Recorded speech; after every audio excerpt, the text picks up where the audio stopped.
Girlfriend उसको छोड़ के चली गई तो नस काटेगा, सुसाइड करेगा, ये करेगा, वो करेगा, परेशान होगा। मैं आपको बता दूं, आपका लगाव कभी भी किसी इंडिविजुअल पर्सन से नहीं होता, पहला। दूसरा, आपका लगाव किससे होता है? उस पर्सन के प्रेजेंस में जो आपकी फीलिंग थी, उस फीलिंग से आपका लगाव हो जाता है और आप बार बार वही फीलिंग को एक्सपीरियंस करना चाहते हो। This is the only reason behind any kind of depression. अभी आप बताओ कि शराब और दूध में आपके शरीर के लिए ज्यादा अच्छा क्या है? दूध है। दूध 50 रुपए लीटर बिकता है, शराब 50 लाख रुपए लीटर। अब ये शराब और दूध के कंसेप्ट को हम लोग समझते हैं कि कोई इंसान शराब के लिए आदी क्यों हो जाता है। देखो, देखने में बहुत अट्रैक्टिव तो दिखती नहीं है, लिक्विड जैसे दिखती है, यानी आपके आंखों ने तो बता दिया कि कुछ इसमें खास है नहीं। दूसरा ऐसा तो नहीं कि पीने के बाद अच्छी बहुत स्मेल आती है, आसपास लड़कियां झूम जाएगी, वाह क्या खुशबू आ रही है, नहीं होता ना ऐसा। आपकी नाक ने भी बता दिया कि शराब अच्छी चीज नहीं है। तीसरा पैरामीटर, इसका टेस्ट कैसा होता है? मैंने सुना है कड़वा होता है। मतलब आपके टेस्ट ने भी बता दिया, यानी कि 3 ऑर्गन आपके बॉडी के बोल दे रहे हैं कि ये अच्छी चीज नहीं है। बट स्टिल आज की डेट में लोग दूध के लिए एडिक्टेड नहीं होते हैं, शराब के लिए होते हैं। तो बेसिकली शराब के लिए जो पर्सन एडिक्टेड होता है वो इसलिए होता है कि शराब पीने के बाद आपके ब्रेन में कुछ केमिकल, कुछ हार्मोन्स रिलीज होते हैं जो टेम्पररी आपके नेगेटिव जो हार्मोन है, जैसे कि कॉर्टिसोल हो गया, है ना, कॉर्टिसोल ही सबसे ज्यादा आपको स्ट्रेस देता है, तो कॉर्टिसोल के लेवल को कुछ देर के लिए रोक देता है टेम्पररी। निकोटीन जो उसमें जाता है वो कॉर्टिसोल के लेवल को टेम्पररी रोक देता है, जिससे आपको मेंटली रिलीफ मिलता है और मेंटली रिलीफ की जो फीलिंग है उस फीलिंग से आपका अटैचमेंट हो जाता है।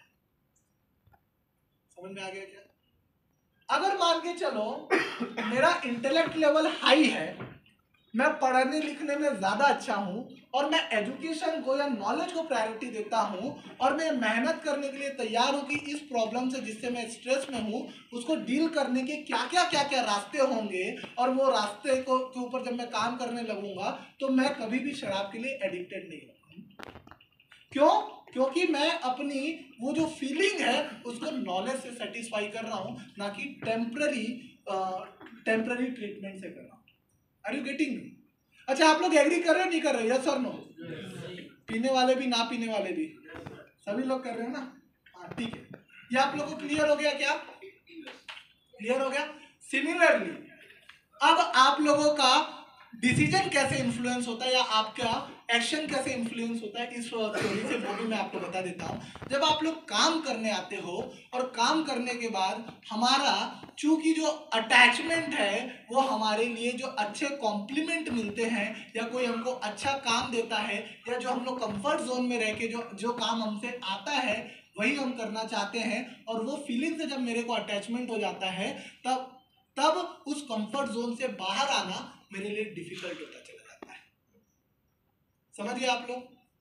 वहीं अगर मैं यह सोच लूं कि हर रोज जब मैं नए काम के लिए जाऊंगा मेरे लिए एक नया लाइफ लेसन होगा, मेरे लिए नई सीख होगी, मेरे लिए नया एक्सपेरिमेंट होगा और वो वही काम मुझे फिर से रोमांचित लगने लगता है।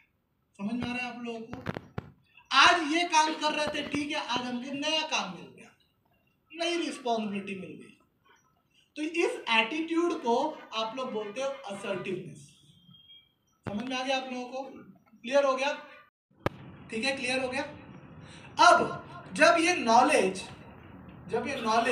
आपके अनकॉन्शियस माइंड का पार्ट बन जाता है, आपके पर्सनालिटी का पार्ट बन जाता है, आपके बिहेवियर का पार्ट बन जाता है, तब ये कहलाता है विजडम। क्या कहलाता है? क्या कहलाता है? विजडम। इसको हिंदी में बोलते हैं प्रज्ञा। ठीक है। अब हो सकता है हमारे पास मोबाइल है, सभी के पास मोबाइल है, तो हमारे पास सोर्स ऑफ इंफॉर्मेशन बहुत ज्यादा है। हो सकता है कि आपके पास डेटा होगा, हो सकता है आपके पास इंफॉर्मेशन है, हो सकता है आपके पास नॉलेज भी है, मगर आप उसको विजडम मान के बैठे हो। जो भी आपका आज तक का एक्सपीरियंस है उसको आप क्या मान के बैठे हो? विजडम मान के बैठे हो। मुझे तो सब आता है, जब सब आता है तो जो आपको समस्या है वो आपको परेशान क्यों करती है और उस परेशानी से आप साइकोलॉजिकली बाहर क्यों नहीं आ पाते। समझ में आ गया क्या? क्लियर हो गया? अब ये जो विजडम को आपने अपने इंफॉर्मेशन को, हमें तो सब पता है, हमको भी पता है कि आपको सब पता है, मगर आपको ये नहीं पता कि इस इंफॉर्मेशन को विजडम में हम कैसे कन्वर्ट करते हैं।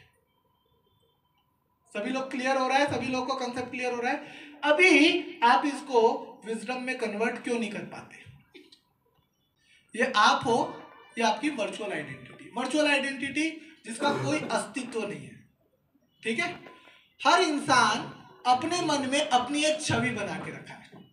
हर इंसान अपने मन में क्या बना के रखा है? अपनी एक छवि बना के रखा है, और उस छवि को सही प्रूफ करने के लिए वो एक्शन ले रहा है। आप अपनी खुद की छवि में हार्ड वर्किंग हो, इसलिए कभी भी आलस का मौका आता है तब आप क्या करते हो? वहां पे आलस को अवॉइड करते हो और आप काम को प्रेफर करते हो।